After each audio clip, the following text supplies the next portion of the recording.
Hello, and welcome to Sports by Compian Combat Sports Edition. I am, Sports. yes, I, of course, am your host, Stephen Compian, joined here by my brother, Christopher Compian, to discuss some combat sports, some things that happened, people got punched in the face.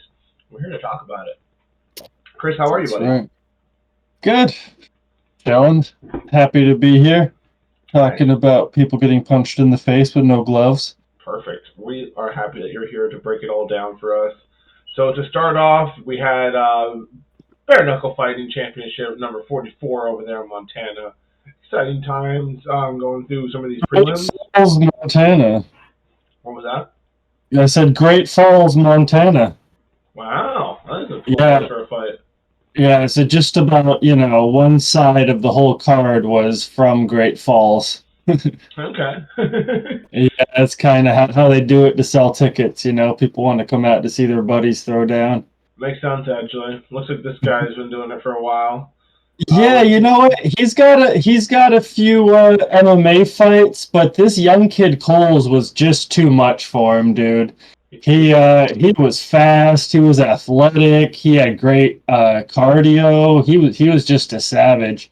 Good for This him. other dude, he has this goat theme going. Like his nickname is like the Goat Man or something or other. He's got like goat tattoos. He came out with like a goat mask. Word. And yeah, he is a crafty old vet, but dude, he just couldn't handle that young kid. That kid was too much for him. Looks like another exciting yeah, but he hung in there and went the 5 3-minute rounds. So oh wow, he took an L. At least he didn't get wrecked. Yeah, that's true. At least he get finished. Yeah, goats are tough, Absolutely. Brazilian little goat. What about these guys? Mr. Greenwood and Gates got after. Oh yeah. So Gates just blew him out in the first round, dude. Wow. Greenwood just had nothing for him. Gates is he's also got a few MMA fights. Okay. Yeah. It seems like, if you can't hang too well on the lower tiers of the MMA circuit, you can head over to BKFC and pick up some wins. This way you're gonna win. Look at this guy. Yeah, this was pretty decent. This guy Sears, dude, he walked out looking like he knew he was gonna get wrecked. He walked out like a man going to the gallows. Oh no. Oh, dude, it was so obvious he was just there to pick up a quick little check and move along. But anyway, this dude Brasier didn't spare him. He fucking knocked him down 3 times, did some great work. And he just couldn't get up from the third one. Poor guy. Yeah. I don't know what he was doing, but he wasn't there to win. Fair enough. And then the guy we talked about, Crazy Red Hair, found himself a win. So this dude McKenna, dude, he is like a short, fat guy that looks like he has the athletic skills of a dumpster. Oh, and no. It turns out he'd probably lose a fight to a decent sized dumpster because dude, he was terrible. Looked like he rolled right off his couch, brushing the Cheeto crumbs off his shirt on the way. It was awful. And this other dude is like a pretty tall dude, and he hadn't. You see that dyed hair he's got? Yeah. So he hadn't fixed that at all. So obviously they take these pictures a few months before the fight, when they sign the contract. So his hair was all faded to a dull, ugly pink, and half of it was grown out dark roots. It was awful. Whoever was his hairdresser really should have given him some kind of freshen up coupon. But anyway, it didn't matter. That fight was ridiculous. It looked like a kid hitting heavy bag in the garage. McKenna had absolutely nothing, dude. He had no skill, no power, no cardio. He had nothing but a big embarrassing gut. Sad for him. It sounds really bad. Sorry, he got absolutely wrecked. And then, after the fight, he's like, I'll be back with a full clip. He's trying to tell the camera, and it's bro, absolutely no one cares. Yeah, no, it sounds bad. Yeah. Anyway, so that was kind of a whatever fight. That But kicked off what are you the gonna main do? card though, and then these gentlemen went after it. Oh boy, I Yeah. can't believe that this one won. This guy looks like he. So. Yeah. Yeah. Again, like his beard was a lot longer when he showed up, and it was actually his combat sports professional debut. He'd done like some amateur stuff, but he was just like real defensively sound, controlled, and the other guy kept ducking low, and he would just hammer him with these nice uppercuts.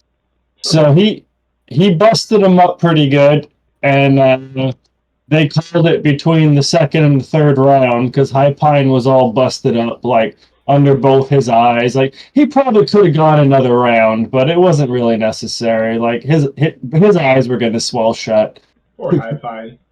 Yeah, yeah. So he got worked. And then Long looked like he knew he was going to win this one with his smiling face Yeah, there. yep. Yeah, that dude Johnson was tough. He was game, but like Long was just too much, dude. Too athletic, too fast. And yeah, he hammered him up, and the doctor stopped it. Oh, It was Johnson. pretty decent though. Yeah. And then this other guy, Littimore, looks like he has a pretty cool beard. Yeah, But... yeah, decent beard. There was yeah, veterans. It was kind of a whatever fight. What are you gonna do? Can't all Fair enough. yeah. I mean, I missed this one. I don't know what happened here. well, Dupree looks like he owned this other dude. Yeah, and then yeah, Henry was good, man. He had power, he had speed. This other dude Wagner, like he was pretty game, and he was trying, but man, there's just not much you can do with that kind of speed and athleticism. Huh. So yeah.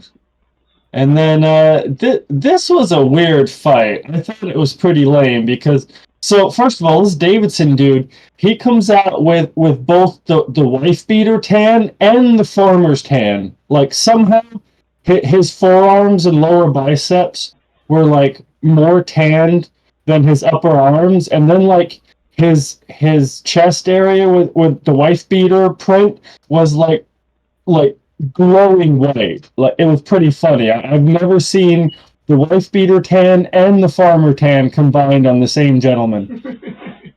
But you must do his road work like sometimes in a wife beater, sometimes in a t-shirt. Who the fuck knows? It's hilarious. He's just keeping it moving.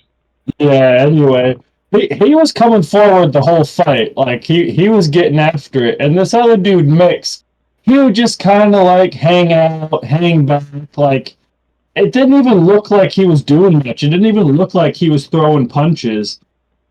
But then, like between the third and fourth round, the doctor called it. I think, dude, I don't know. I don't know what was going on with the doctors that night. They were like super cautious. It was kind of weird, but whatever. Anyway, so they called that one too between the third and fourth round. But yeah, it's kind of like, wow, how did his face get messed up? Like, I didn't even see Mix throwing anything. But yeah, he somehow won that fight. Who cares? It was pretty weak. So Stewart Yeah. keeps his winning streak alive. Yeah, yeah. So apparently these two guys used to train together, and the typical pre-fight, like, I hate that guy. I used to beat him up in the gym all the time and stuff. But Lopez looked all right in the first round. He was throwing, he was moving, but then he was just done after that. Like I don't know if it was like the adrenaline drop or he just had no cardio or what happened. But Stewart just kind of took over the fight after that. Knocked him down in the second round, but mostly just controlled it. Like obviously these guys are like 145, so they're not going to be like super powerful or anything, but still Stewart seems a little power challenged, but whatever. He won that fight. And yeah, hopefully Lopez can figure out his cardio or whatever. But oh man, they do. Price said some dumb stuff in the post-fight interview. Like, obviously, this is the most excited he's ever been in his life. But yeah, it was kind of lame. Oh, Stewart said some stupid stuff. Yeah, I forget. It was just generally lame. Fair enough. Yeah, just kind of like yelling like he had like KO'd someone. It's like, oh, calm down, bro. Like you nibbled out a tired guy. Well, moving on to a legend retiring, Amanda Nunes, huh? That's right. That's right. Amanda Nunes. That was a pretty big deal. First of all, Irene Aldana had absolutely nothing, dude. Like, she did not show up that fight. I don't know if she was like overcome by the moment, which is probably the thing. Like, she's never been in a title fight before. I don't know if she's ever been like. I don't think she's ever had like the main event. Like, she might have been on the main card before, but yeah, she was just shelled up the whole time, like basically fighting scared. Like, she got in really just one punch the whole fight. It was pretty weak. But Amanda Nunes has had a hell of a career. Like, she's fought all the best women, and at 145 they can crack too. Like, she knocked out Chris Cyborg in under a minute, which is my favorite win of hers, because all of us MMA fans don't like Chris Cyborg because she took Gina Carano away from us. She beat the crap out of Gina Carano when she was on steroids back in Strikeforce, and we haven't forgiven her since. Oh, no. But anyway, Nunes knocked Cyborg the fuck out in less than a minute, so that was awesome. She's beat Valentina Shevchenko twice, which is super impressive, and probably why Shevchenko stayed down at 135. And of course, she knocked the hell out of Ronda Rousey, which was nice to see. And Holly Holmes, right? Yeah, Holly Holm, Miesha Tate, Sarah McMahon, Pennington. Like, she absolutely cleaned out the division, dude. And most of those ladies she finished. Like, Miesha Tate, not a lot of people have finished Miesha Tate, dude. She's like super canny, she's a survivor. And yeah, Nunes wrecked Sarah McMahon, Shayna Baszler. We should do a separate part on her sometime, maybe. Yep. Our boy Chucky came through. Fuck yeah, dude. Charles Oliveira, he is such a good egg, dude. He's incredible. He just went right after Dariush, just like, and Dariush is good, bro. He's a savage. He's on an 8-fight win streak. You know, so that's why they're like considering him for title contention, and Oliveira's great, but he gets rocked and knocked down in all his fights.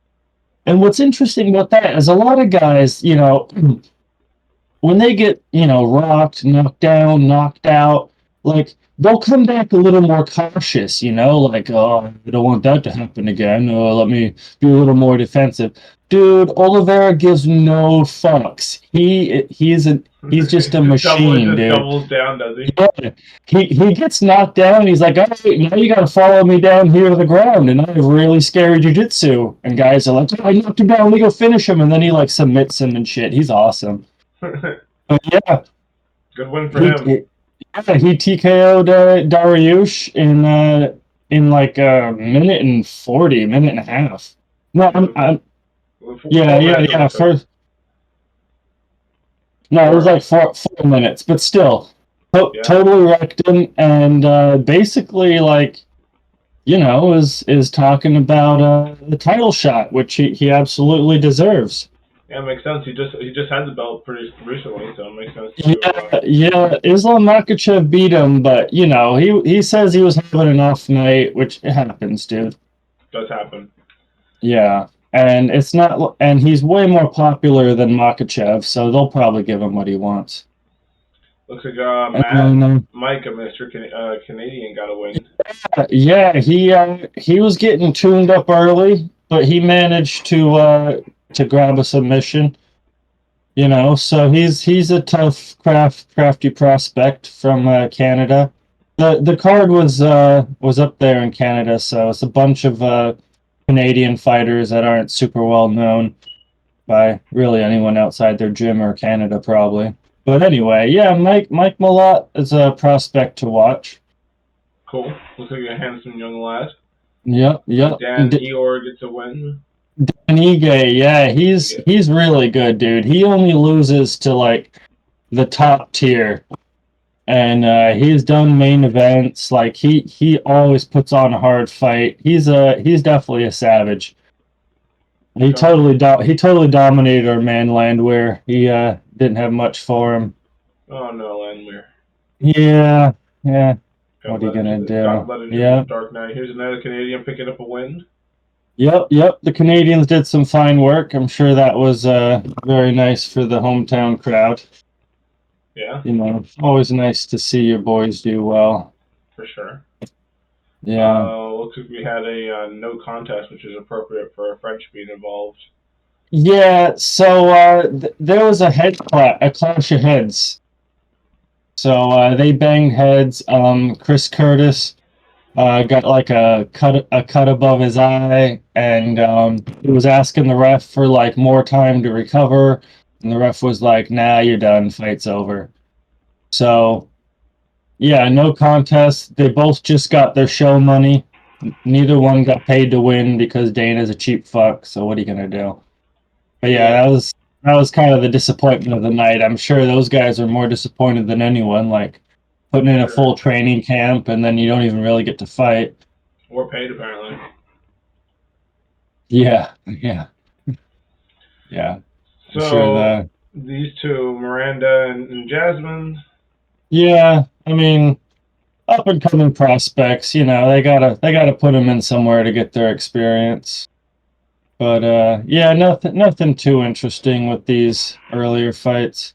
Okay, yeah, fair enough. Look at the Canadians, clean house, good for them. Yeah. Cool. Well, we're gonna go ahead and wrap it up here, but we do have, some last minute advice for the public, don't we, Chris? What's that advice for the public? Yeah, you got some great knowledge for them, don't you? Yes, I do. Do not Instagram your crimes. If you're up to sketchy shit, don't fucking put it on social media. Okay, that does make sense. I think we've heard similar warnings from you. Any final words about these last events, Chris, or anything to say about the greatness of MMA in general? Well, it's nice to see Amanda Nunes go out on top. Like, she's leaving with the belts, with the money, with respect. Like, literally, that's how every fighter wants to go out. For sure. Absolute win of a career for her. And, no one can say she never fought. What's her name? No, dude, she fought them all. Beat the hell out of all of them. Yeah. And I know Juliana Pena was hoping to like make a trilogy and like gain some popularity off Nunes, but like no one cared about Juliana Pena before, and no one will from here on out. Like she's nothing special.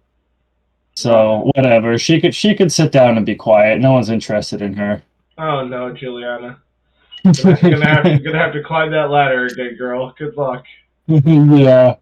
But you know what? It kind of opens up the division now. It does. It's kind of sitting on top there, all dominant and shit. And when some of the big trees are removed from the forest, light gets down to the smaller saplings so they can grow. Interesting. So, yeah, it'll kind of open the division up. I mean, 145 for women isn't super deep because that's kind of big for women. Most of them. Yeah, I'd say like the 125-pound division is probably the thickest for women, but it's good movement. The forest will grow. I hope the division is not the only thing that's thick in that division. Anyway, Sports by Compian, Combat Sports Edition. Out.